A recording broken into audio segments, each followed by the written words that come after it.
The events in this program are inspired by a true story. Names, dates, and details have been changed. Viewer discretion is advised. On this episode of Bizarre Murders, an arson allegedly set by local gangs uncovers the actions of a reclusive anti-drug crusader. She's going around sticking her nose in everyone's business. The heinous plot of a die-hard partier. You want the bottle so badly, go and drink it. A tale of twisted family loyalty and revenge. And one dead body leaves police with the loathsome job of sifting through the ashes, looking for the murderer.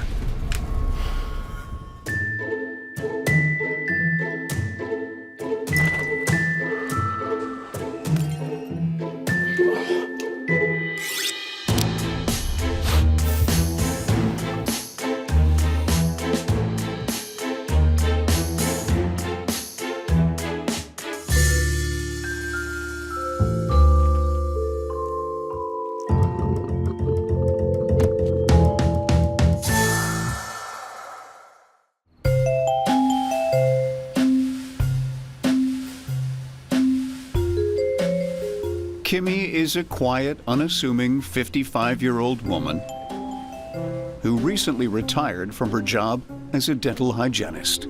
How we doing? All right. A little drowsy? Yeah. She built herself a nice little nest egg and had plans to spend the rest of her days enjoying her retirement. That was the plan until her house is torched. A gas-fueled inferno that could only be the work of arsonists. So Gladys, you want to tell me what's going on here?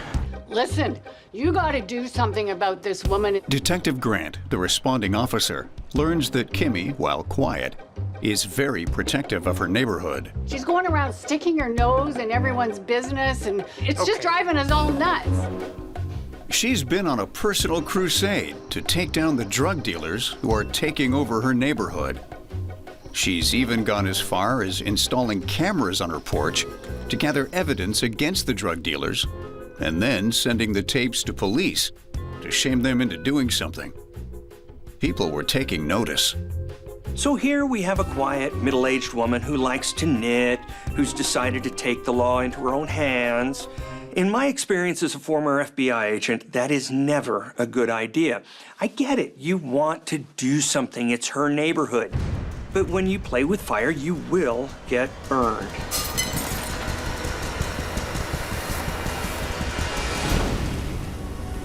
Fire! Fire! Kimmy's house has been torched at least 2 times before, luckily without too much damage. But the drug dealer's scare tactics don't deter her. If anything, it fuels her personal fire to clean up her neighborhood. She's the problem here, and you gotta do something about it. While some neighbors see Kimmy as a superhero with her anti-drug crusade, We can't put up with this anymore. I'll look into it. others think she's being reckless, endangering the neighborhood further, and that she has to be stopped.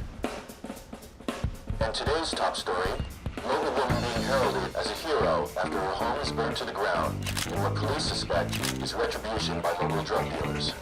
The news of Kimmy's heroic fight against the city's drug dealers goes citywide. Neighbors say the woman was leading the fight against drugs and corruption in the community. Throngs of well-wishers send money to cover her medical expenses. A contractor offers to rebuild her house. And the governor offers a reward for help with the case. You're making me blush. Stop. Overnight, she's gone from zero to hero. When a case is splashed all over the news, it's a double-edged sword. It can be good and it can be bad. The good news is that it can drum up lots of leads and potential suspects.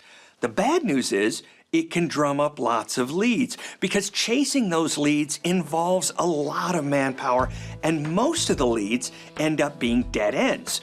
But the one thing you can always count on when the media is all over a case, it's going to put a lot of pressure on you to solve the crime, and fast. Hi, Kimmy. Hello. I'm Detective Grant. Oh, nice to meet you. With neighborhood interviews turning up little to no information, Detective Grant arrives at the hospital to question Kimmy. You've become quite a sensation. People have been very kind to me. Yeah. So, have you had any arguments or disagreements with anyone in your neighborhood recently? Not directly, no. And this was your family home? When the investigators interview victims or perpetrators, they're looking as much at how things are being said as what is being said. Is there anything that doesn't quite fit? And Kimmy does not come across as the reserved woman people claim she is. So what could this mean? Is it trauma from the fire? Is she still in shock? Or is there something else going on? Do you think there's anyone else besides drug dealers who might have burned your house down? No. The one question the cops can't shake: if drug dealers wanted Kimmy out of the way for retribution, why would they burn her house down? It's just not their style.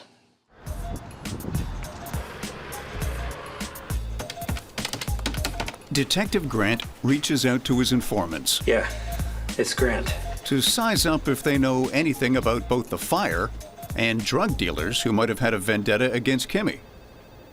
But no one has even heard of her.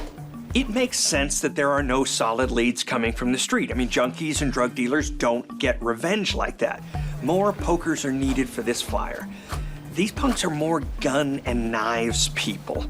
Either way, they wouldn't risk the heat of killing a civilian. I'm no mathematician, but this doesn't add up. Suspecting there's more to this crime than meets the eye, Detective Grant starts digging into Kimmy's personal life. What you doing? Hey, hi, sweetie. How are you? I'm pretty good. Turns out she has a sister, Enough of that. Karen, I'm making your favorite chocolate chip cookies. You're so good. who has lived with her for the past 15 years. You're looking a bit wobbly there. Yeah, I'm good. I'm good. Okay. Yeah. And where Kimmy is reserved and quiet, Karen is a partier with shady friends and is known to make bad decisions. I can see something I there. have a favor to ask. Yeah, have a shoot, date Luke. tonight. A date. Yes. All right. Maybe you should stop drinking so much before the date. No, I'm just getting loose. I got a party hardy tonight Oh, because I'm going to impress okay. them. The neighbors talk about how close the two sisters are, that they even look alike. So I need to borrow $200 from you. But they also often hear them arguing, I just gave you $400. I know, but that was just for living stuff. especially over money. It's going to be such a special night, please. Kimmy supports Karen, giving her an allowance, I'm gonna have to say that the door's closed on the bank today, Kimmy. which she quickly burns through. Look at me that way, please. I've done nothing but support you. You know this is special and You it need means to a stop lot that. to me. You need to stop. I'm not going to fight you over it. You want the bottle so badly? Go and drink it. Go on. That's where the money seems to be going anyway. Believe you're doing this. I'm sorry. This is for your own good.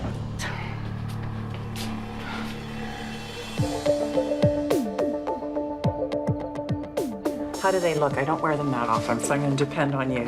Oh, they look fabulous. Okay, and where do you want me to look for them? Just straighten the lens and talk to your audience. Okay. And go. I don't know who set fire to my house, but I do know that they wanted me dead. Detective Grant returns to the hospital to question Kimmy It will take a lot more than setting fire to my house 4 times and is once again met by a media circus. from the dirty, rotten drug dealers that have infested our streets. Great. Good job. Thank you. So, Kimmy, I understand you have a sister, which you conveniently left out the first time we spoke. It must have slipped my mind from the trauma of the fire. Kimmy reveals that Karen left for Atlantic City with her boyfriend a few days before the arson. So Kimmy has a sister, Karen, who looks a lot like her, and this is the first investigators are hearing about it? That is a red flag if I've ever seen one. And there's a second red flag. Where is Karen? Her sister Kimmy's face has been plastered all over the news and not even a phone call to check in. Something does not smell right. Working a hunch, Detective Grant returns to Kimmy's home with the arson team. This time, looking for evidence of a crime the fire was meant to cover up. He discovers a freezer, blackened from the fire, and wrapped in what seems to be duct tape.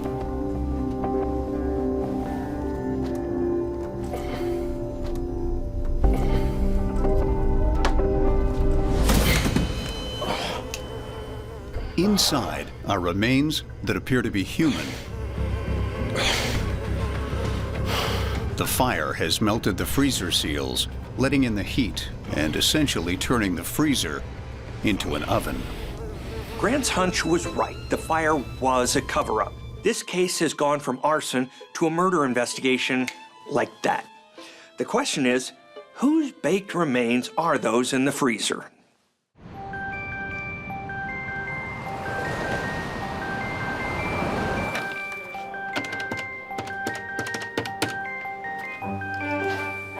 Yeah, I'm looking for the patient in room 4A. She checked herself out. Against doctor's orders, Kimmy has discharged herself, Thanks. taking with her several large donation checks she received from her well-wishers. Okay, can we toss out the theory that drug dealers were targeting the house? Clearly something more sinister is going on. Our little Miss Hero Kimmy has some talking to do.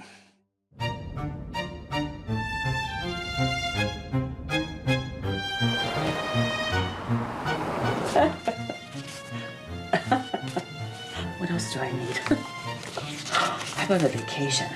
Kimmy cashes out on some of that sympathy money. In particular, a $2,500 check from a generous donor. Find a body, lose a body. This investigation is stalled again. We'd put out a bolo, or for those not as familiar with police jargon, be on the lookout to track the victim who may now be a perpetrator, but actually it's two now. Both sisters are unaccounted for. This is an all-points bulletin, and that's APB. With both Kimmy and Karen missing, the investigation has stalled. But then Detective Grant catches a lucky break. Please, open up. He gets a tip that Kimmy has been seen checking into a motel. Detective Grant, surprised to see you here. Hi, Kimmy. So, what are you doing here? Hey, I'm chilling out and I'm relaxing. It was a tough time in the hospital. Oh, yeah. So I've got a few questions for you. Okay. Maybe you'll come downtown, have a little chat. Again? Yeah. Okay. Yep. I'll just get my things and... All right. Okay. Whose body's in your freezer? Oh, Detective, I've told you 100 times already. I don't know whose body is in the freezer. Detective Grant grills Kimmy for hours. Well, where's your sister, Karen? Again, as I've said, she's in Atlantic City. Atlantic City. Yes. Okay. But Kimmy insists that she doesn't know where in Atlantic City Karen is staying and has no way of contacting her. I'll be back. With the interrogation sitting at a stalemate, a surprising document falls into Detective Grant's lap. Turns out, another family member who lives in a different town has filed a missing persons report on Kimmy. Because family members haven't seen or heard from her in over a month. I'd like to think that we can get the facts straight as investigators were able to see the forest for the trees. But even I'm confused by this one. The woman sitting in the interrogation room is Kimmy. But now there's a missing persons report for Kimmy. Then who is sitting in that chair in the interrogation room? Yeah, it's Grant. This report, is this for real? When Detective Grant receives the autopsy report, things go from strange to bizarre. The coroner has determined the body in the freezer has been stabbed multiple times, then chopped up with an axe, bagged, and stuffed into the freezer over a month ago. You're sure about this? The coroner also has ID on the body. All right.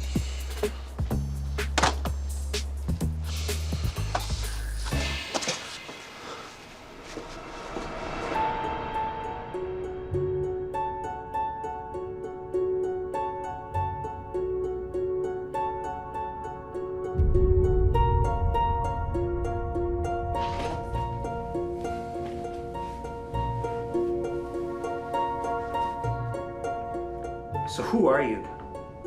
Excuse me, I'm Kimmy. I just got off the phone with the coroner. That body in your freezer, that's Kimmy. That can't be. They must have made a mistake. The autopsy report states that the body parts lying in the morgue belong to Kimmy. And yet, even when confronted with this evidence, she stands by her story. This situation is particularly strange because you have someone who's been on TV all over the nation, a case the FBI would call a special, a high-profile case that can possibly speed up solving the crime. First, Kimmy's the victim of a crime by supposed drug dealers. Then she's reported as missing when she clearly isn't. Now she's supposed to be dead, lying on a slab in the morgue. Is Kimmy really Karen, or is Karen really Kimmy? The only way to prove who is with fingerprints. But to get a match, whoever Kimmy really is will have to have a criminal record with prints on file.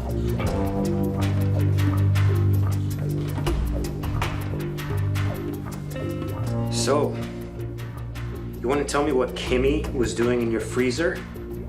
Unlike people, fingerprints don't lie. Kimmy's prints match those of a woman arrested for prostitution 10 years earlier. And wait for it, the prints belong to none other than the elusive sister, Karen. Single white female, anyone?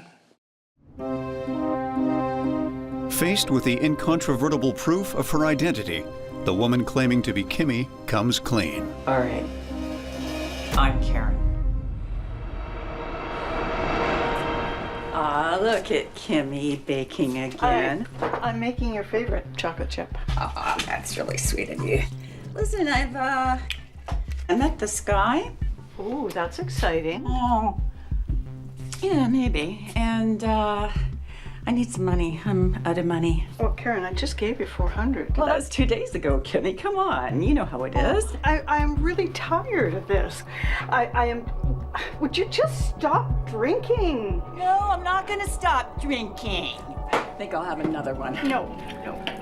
Don't touch me! All I want is some money. Don't you touch me again. I'm not giving you any more money. But there's another twist in store for detectives.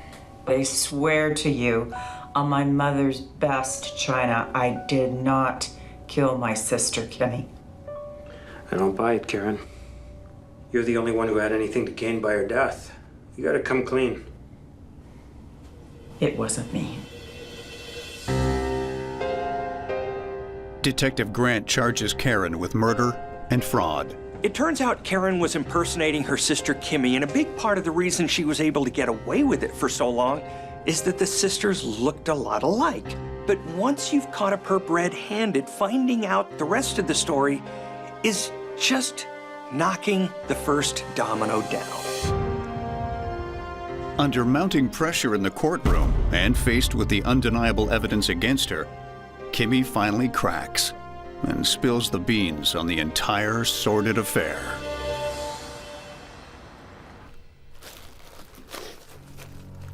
Kimmy was tired of being Karen's meal ticket, and when she learned her sister had forged her signature to cash 4 of her annuity checks, What are these? It's no big deal. They're checks. They're just checks. They're checks with my name on them. she threatens to cut her off. It's over.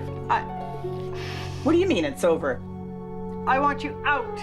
To the outside world, the look-alike sisters appear close. But in reality, Karen harbors a deep-seated resentment towards Kimmy. After all that I've done?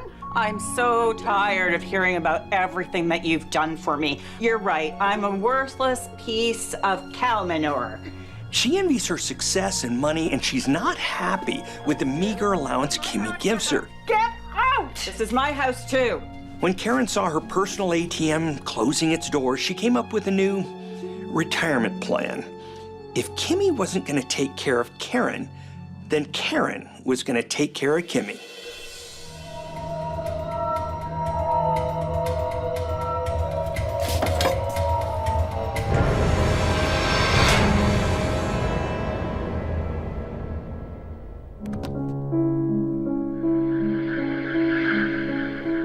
As far as motives go, this is one we see every day: greed.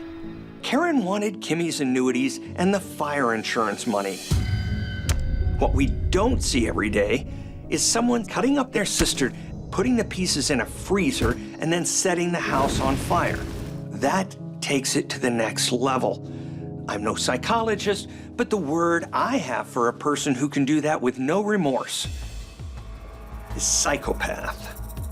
Karen had assumed Kimmy's identity, allowing her access to her sister's insurance policies, bank accounts, and retirement checks. The media attention and cash donations from well-wishers was a happy bonus. Karen had everyone fooled for the short time she was Kimmy, despite the fact that the look-alike sisters had completely different personalities. And she really was a chameleon, able to change herself into who she needed to be to get what she wanted, and that is, at least until she got caught. In the act of burning the family home for insurance money, Karen herself got burned. Karen is found guilty of murder and fraud-related charges. She's sentenced to life without the chance of parole. In all my years as an investigator, I've seen a lot of truly bizarre cases. But a sister killing her own sister and then impersonating her for money, and then become famous for it? She's a fiery one. She had everyone duped, and it was bold, I'll give her that. But that kind of daring doesn't last for long. The law always wins.